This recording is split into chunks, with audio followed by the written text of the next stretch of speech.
Oi, irmãos, uma coisa terrível assola as igrejas cristãs no mundo inteiro. Quero fazer aqui uma análise do que está acontecendo com o cristianismo a partir do envolvimento dos líderes espirituais com a política, especialmente os neopentecostais evangélicos, né?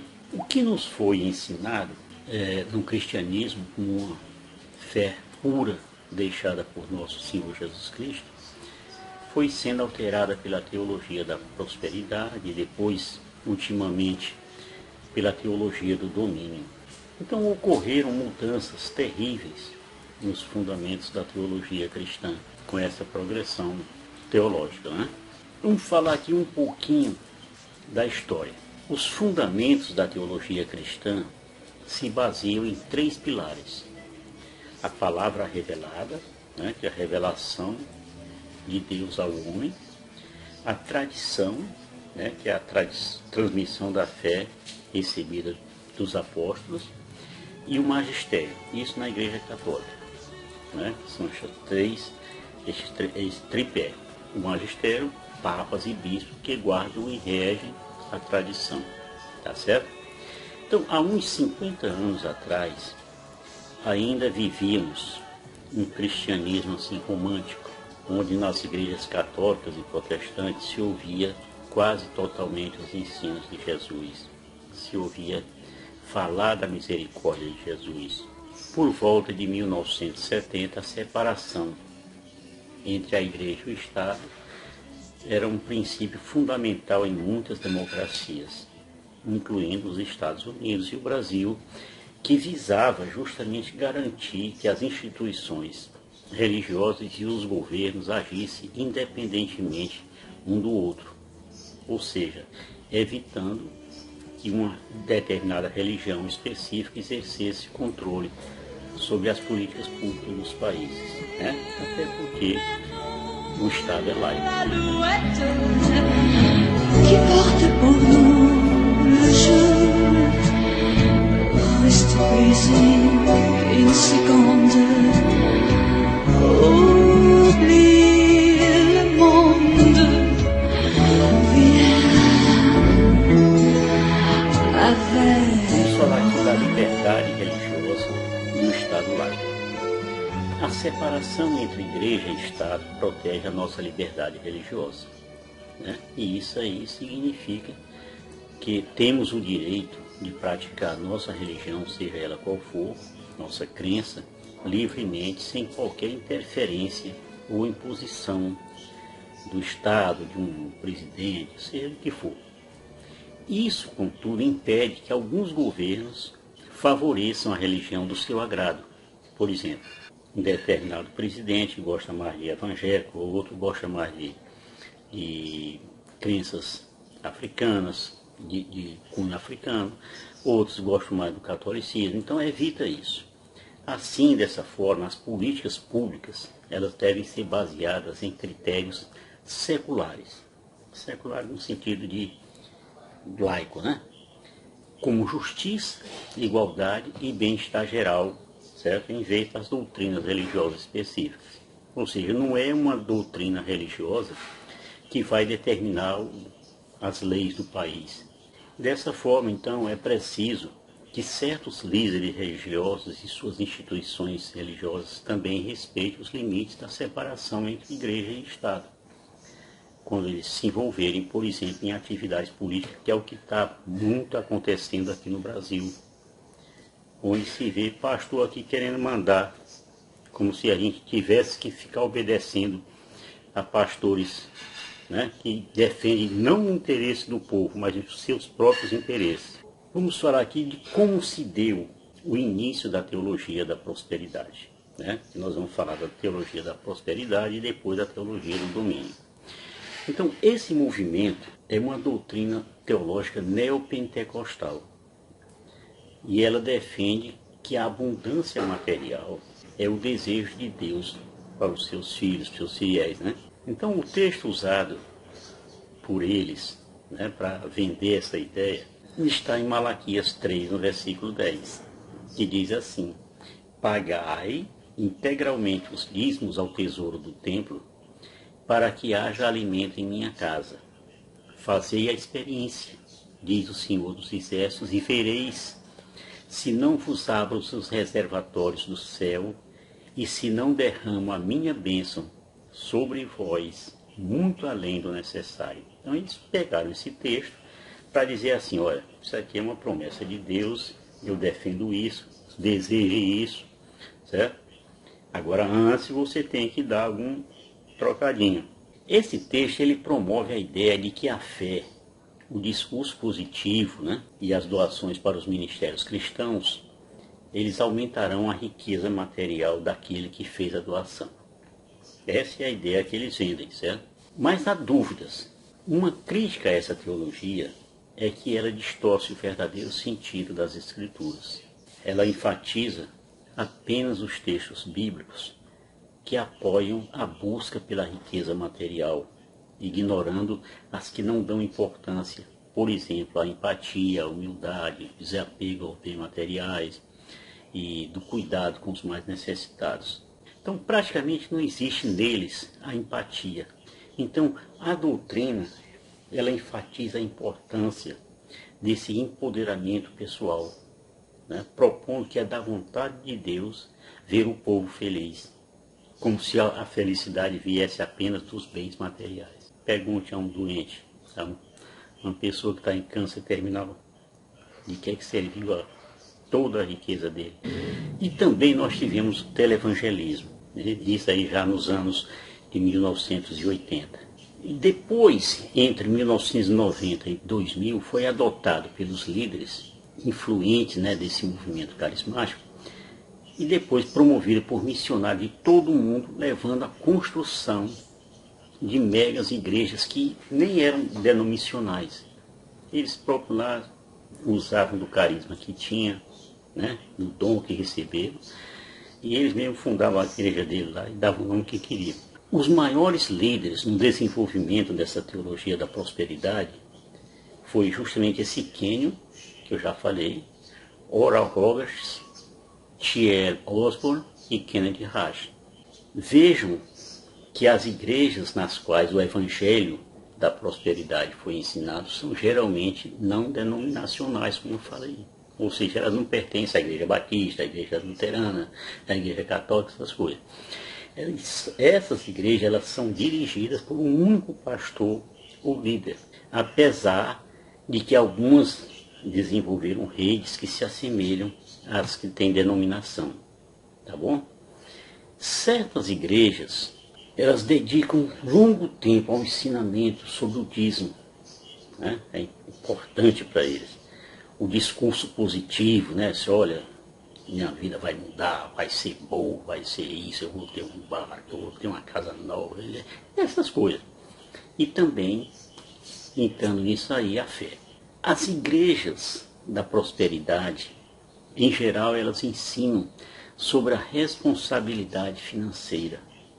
Elas focam muito nessa questão financeira, apesar de alguns jornalistas e acadêmicos criticarem seus conselhos nesta área como sendo enganosos, tá bom?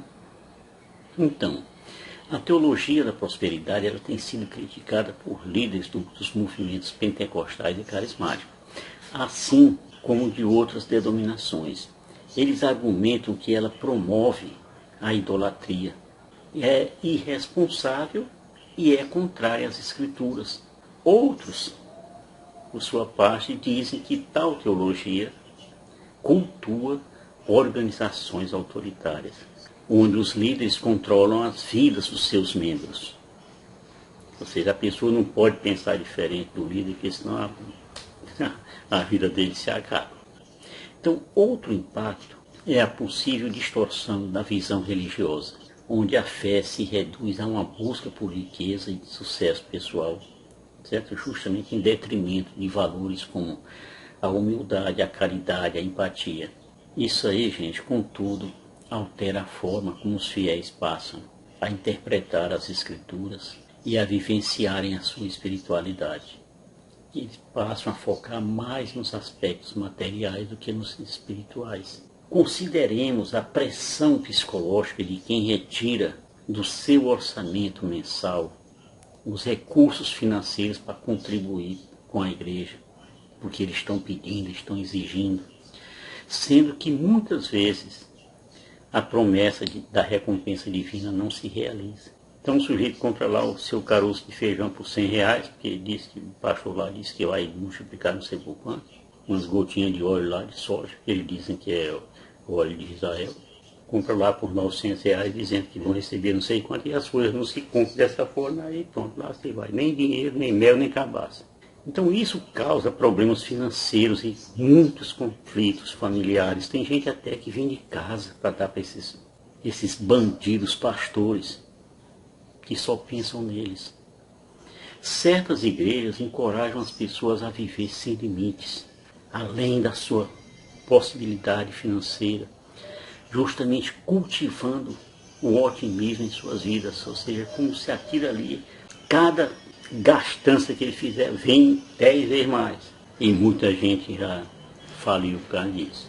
Vamos ver aqui, por exemplo, o caso do pastor T.D. Jakes, que rejeita o que ele vê como demonização do sucesso. Ou seja, as pessoas olham para o sucesso dos outros e começam a demonizar, né?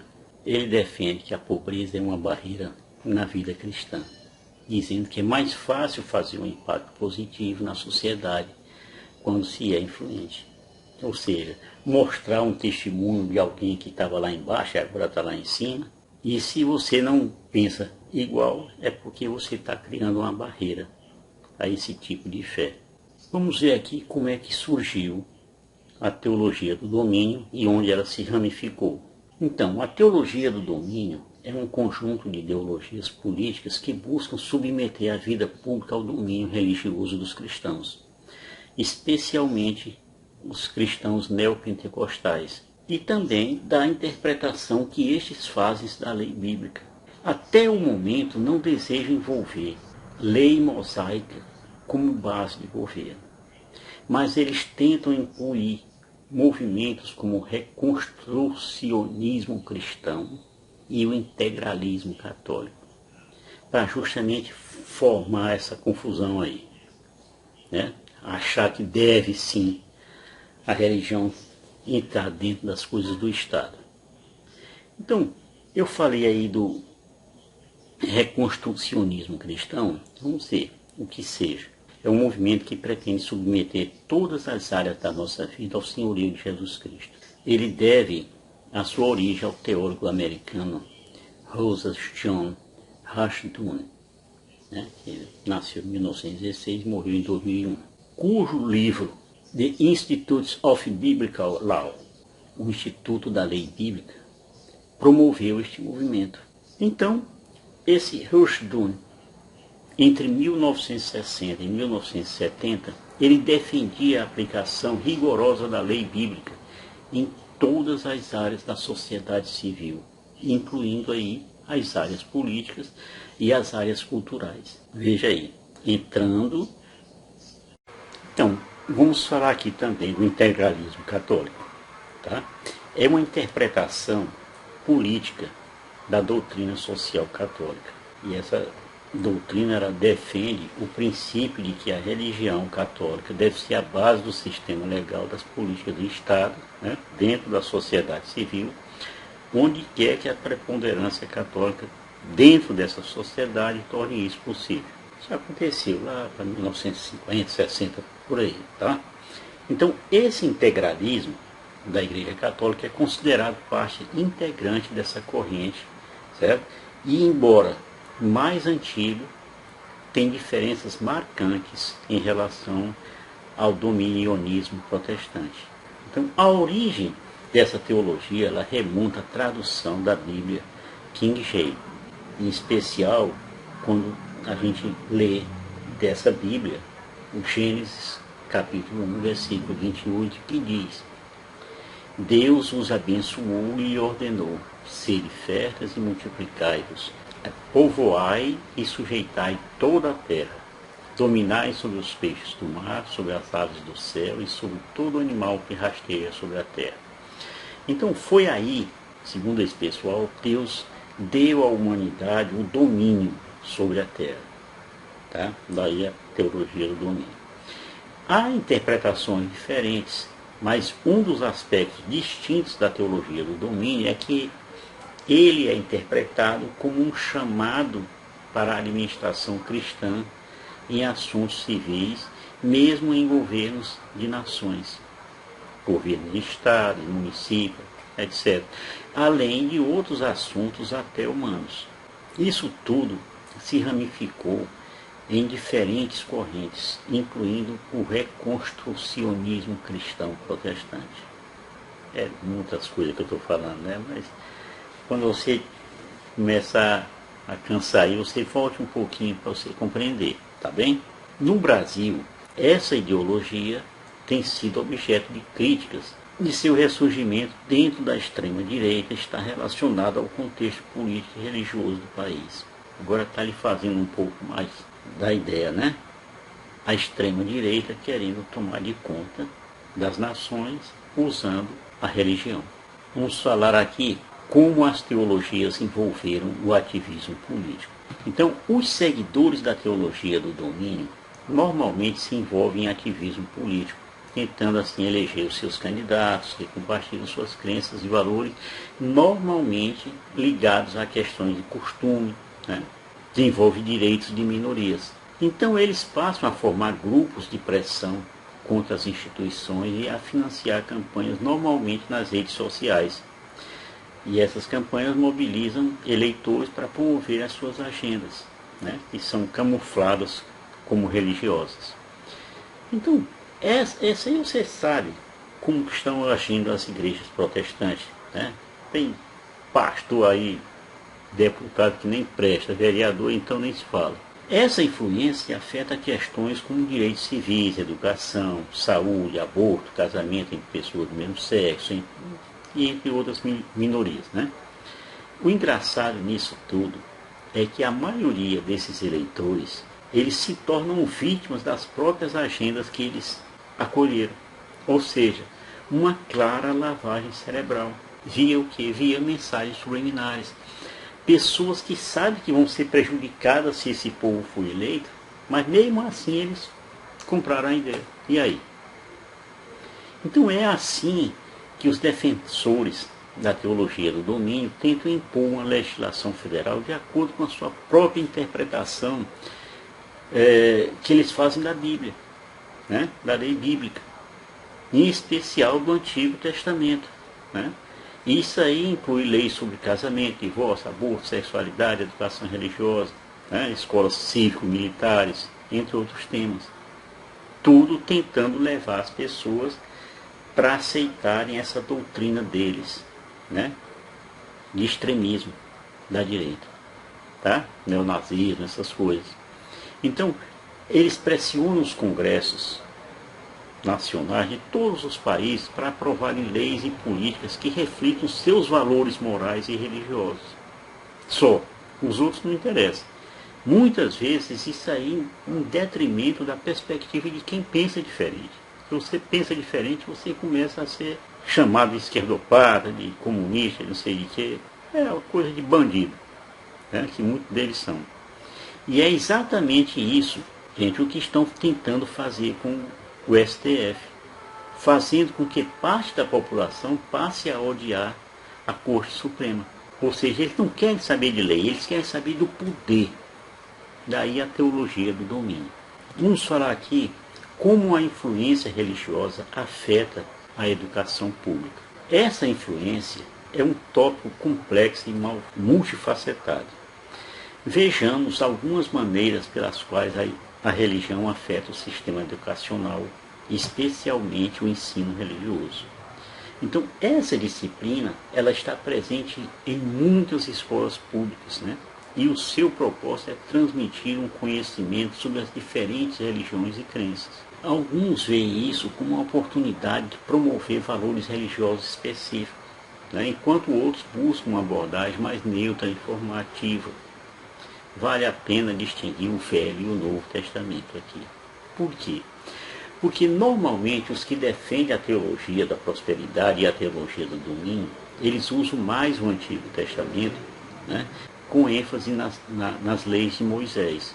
Já os políticos, ditos progressistas, né, seguem o Novo Testamento, aquele deixado por Jesus Cristo, e as ações misericordiosas desse mesmo Jesus Cristo.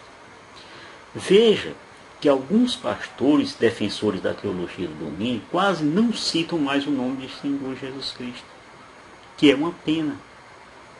Um dia desse eu vi na internet que o Silas Malafaia passou 28 dias sem sequer citar o nome de Jesus Cristo, mas citava o nome de Bolsonaro assim umas 500 mil vezes. É um safadinho, né? Então vamos falar aqui da laicidade e secularismo. A laicidade, que eu vou explicar aqui, é própria dos estados não confessionais, que asseguram a separação entre o Estado e a Igreja, né? Garantindo a proteção das crenças e das liberdades religiosas. Isso aí, por exemplo, é diferente do laicismo, que mostra uma atitude hostil do Estado contra a religião. Aonde tem a laicidade, você pode professar a fé que quiser, a religião que quiser. Cristianismo, islamismo, budismo, hinduísmo, umbanda, outras crenças africanas, né, que o Estado permite, tá? Evita apenas os excessos.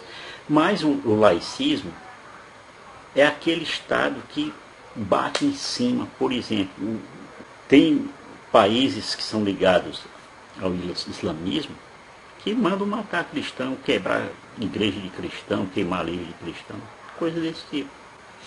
Então, a laicidade, ela visa separar a religião do Estado e garantir que todas as instituições públicas sejam neutras em questões religiosas, cuja influência religiosa deve ser equilibrada com a laicidade.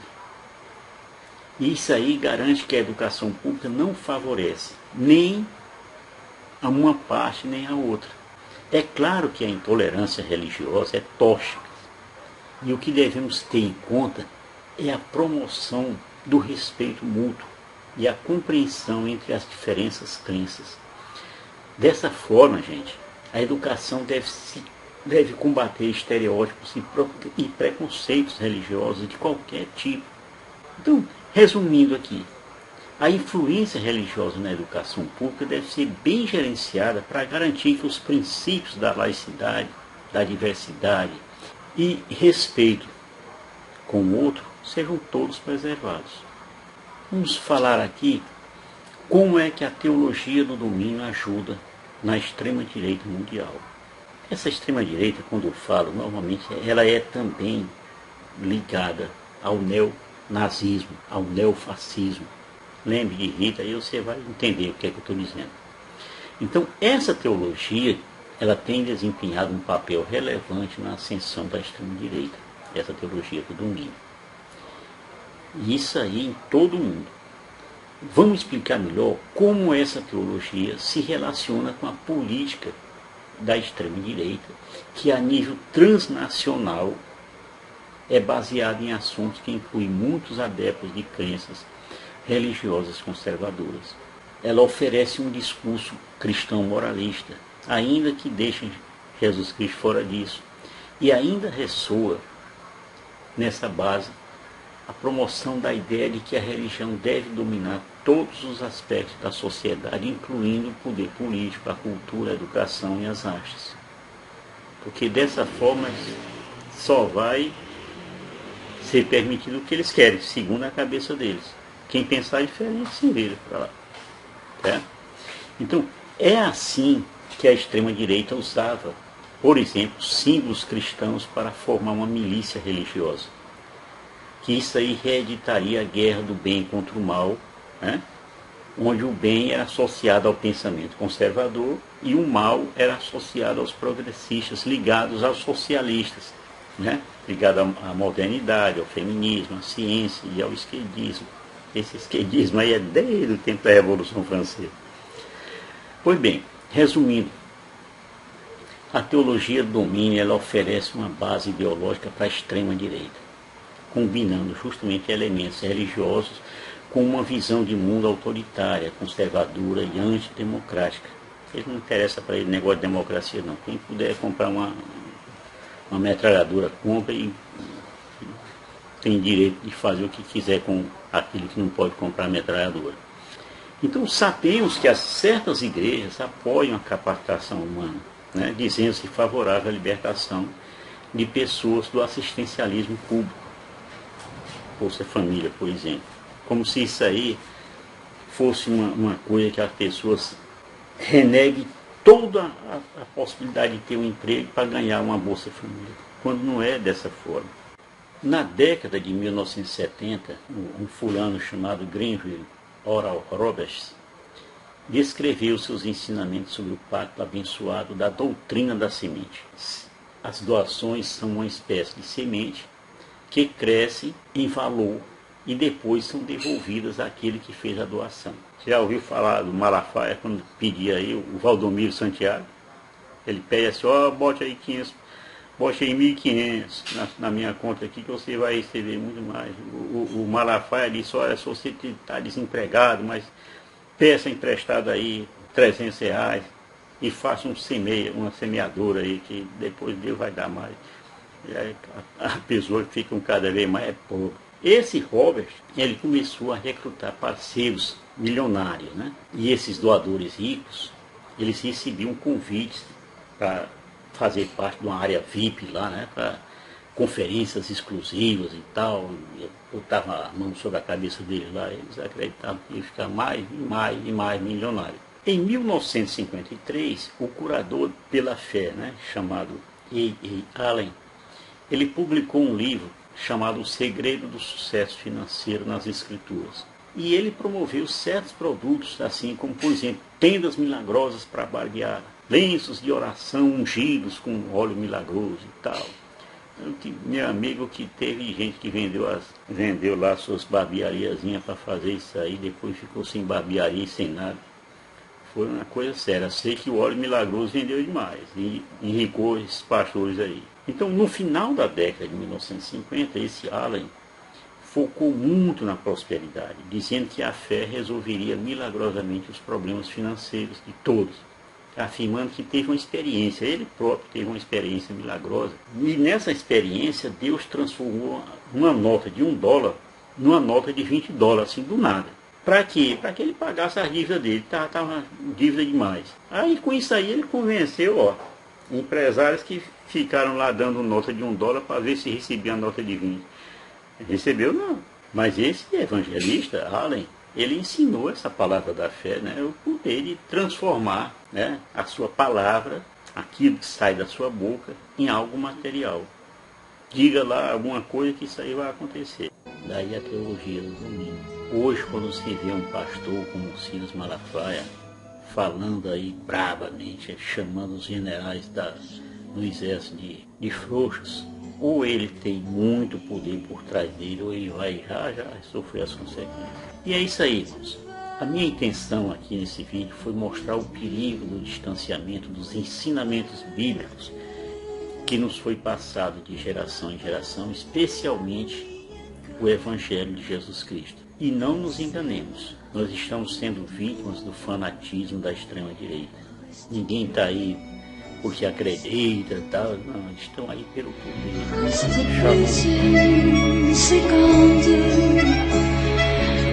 Chamam.